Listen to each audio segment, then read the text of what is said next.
আসসালামু আলাইকুম। Expert holiday 365 এর পক্ষ থেকে সকলকে জানাই অভিনন্দন। আশা করি যে যেখান থেকে ভিডিওটা দেখছেন অথবা পরবর্তীতে দেখবেন আপনারা সকলেই অনেক অনেক ভালো আছেন এবং ভালো থাকবেন।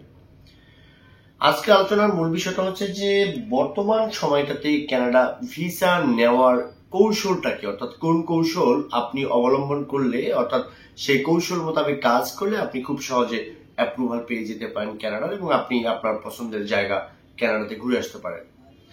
তবে আলোচনার পূর্বে আন্তরিক রিকোয়েস্ট, চ্যানেলটি অবশ্যই সাবস্ক্রাইব করবেন পরবর্তী আপডেটগুলো পাওয়ার জন্য। এছাড়া আপনাদের যদি কোনো মূল্যবান মতামত থাকে চাইলে কমেন্টস বক্সে টাইপ করতে পারবেন। আমরা সময় সুযোগ বুঝে আপনাদেরকে ভালো একটা অ্যান্সার দেওয়ার চেষ্টা করবো ইনশাআল্লাহ। বাংলাদেশ থেকে বর্তমান সময়টাতে যারা কানাডাতে অ্যাপ্লাই করতে চাচ্ছেন একটা ভিজিটর ভিসার জন্য, অথবা যারা ইতিপূর্বে 2-1 বছর পূর্বে অর্থাৎ 2023-24-এ ডিক্লাইন হয়ে গেছেন একাধিকবার, এদের প্রত্যেকের জন্য এই ভিডিওটা খুব ইম্পর্টেন্ট ভিডিও। দয়া করে স্ক্রিপ্ট না করে পুরো ভিডিওটা দেখার ট্রাই করবেন, আশা করি ভালো একটা ইনফরমেশন পাবেন। বন্ধুরা, আমরা তো সকলেই একটা বিষয় জানি যে আপনার ব্যাংক, আপনার টিন ট্যাক্স, এটা সেটা সমস্ত পেপারস দিলে অনেকগুলো দেশ ঘুরলেই নাকি ভিসা হয়ে যায়। কিন্তু আসলে কি বাস্তবতাটা তাই? আসলে বাস্তবতাটা তা না। বাস্তবতাটা হচ্ছে আপনার যাই কিছু থাকুক না কেন, আপনার পুরো ফাইলে ভিসা অফিসার যখন স্যাটিসফাইড হবে বা খুশি হবে তখনই কিন্তু আপনাকে প্রোভাইড করবে। অথবা আপনি বলতে পারেন যখনই আপনার ফাইলটা দেখে তারা বুঝবে যে আপনি বাংলাদেশে ব্যাক করবেন তবেই কিন্তু আপনাকে ভিসাটা ওরা প্রোভাইড করবে। এছাড়া অন্যথায় একটা ভিসা অফিসার কাউকে অ্যাপ্রুভাল দেওয়ার কোনো অধিকার বলেন বা কোনো আবেগ বলেন এটা তার মাঝে থাকার কথাও না, বেসিক্যালি এটা ঘটেও না। এখন ব্যাপারটা হচ্ছে আমি কোন কৌশলটার কথা আপনাকে একটু বলতে চাইবো। সেটা হচ্ছে যে দেখেন, আপনি অনেকগুলো দেশ ঘুরছেন, খুবই ভালো কথা, আপনার সমস্ত পেপারস আছে, খুব ভালো কথা, কিন্তু আপনি 3টা জিনিসের উপরে একটু নজর রাখতে হবে আপনাকে। নাম্বার 1 হচ্ছে আপনার ফাইন্যান্সিয়াল পরিস্থিতি। এখন ব্যাপারটা হচ্ছে যে ফাইন্যান্সিয়াল পরিস্থিতির ভিতরে অনেক কিছু বোঝায়, যে আপনি ব্যাংকে কত টাকা রাখবেন বা সেই টাকাটা কতদিন থেকে ব্যাংকে থাকাটা ভালো, অথবা আপনার ট্রানজেকশনটা কিভাবে করবেন, সেটা কি সেভিংসে বেশি করবেন নাকি কারেন্টে করবেন, এরকম একটা প্রশ্ন থাকে। আমি একটু আপনাকে ওপেন করতে চাচ্ছি। সেটা হচ্ছে যে বাংলাদেশি টাকার 25 লাখ টাকার মতো আপনার অ্যাকাউন্টে যদি লাস্ট 5 থেকে 6 মাস পর্যন্ত পড়ে আছে, এরকম একটা অ্যাকাউন্ট যদি আপনি দিতে পারেন আপনার নিজের অথবা ফ্যামিলি, তবে কিন্তু আপনি অ্যাপ্রুভাল পাওয়ার খুবই একটা ভালো সম্ভাবনা আছে। কারণটা হলো আগে এক সময় দেখতাম এডিট করে দিলেও ভিসা হয়ে যেত, তাই না?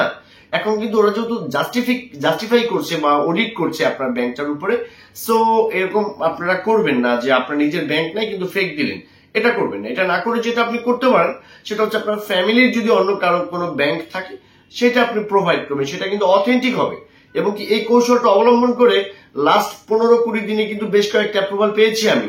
তাদের ব্যাংক ছিল না, সেই ব্যাংকটা কিন্তু আমি নিজে প্রোভাইড করেছিলাম, তাতেও কিন্তু অ্যাপ্রুভাল চলে আসছে। এখন যদি মনে করেন যে আপনার নাই, আপনার ওখানে 1 লাখ আছে, আপনি এডিট করে 10 লাখ করলেন, ভুলেও এই কাজটা করতেই যাবেন না, তাহলে কিন্তু বর্তমান টেকনোলজি বা বর্তমান প্রযুক্তিতে আপনাকে কিন্তু ডিক্লাইন করে দেবে। সেকেন্ড অপশন হচ্ছে আপনি সেভিংসে খুব বেশি লেনদেন দেখাবেন না, বরঞ্চ কারেন্ট অ্যাকাউন্টে আপনি চাইলে অনেক হিউজ লেনদেন দেখাতে পারেন। লাস্ট ব্যালেন্সটা আপনি কোথায় দেখাবেন এমন একটা প্রশ্ন আছে না? অবশ্যই সেভিংসে দেখাবেন বেশি। যদি আপনার কাছে 40 লাখ থাকে, 25 লাখ টাকা দেখাবেন আপনার সেভিংসে, 15 লাখ টাকা আপনি দেখাতে পারেন আপনার কারেন্ট অ্যাকাউন্টে।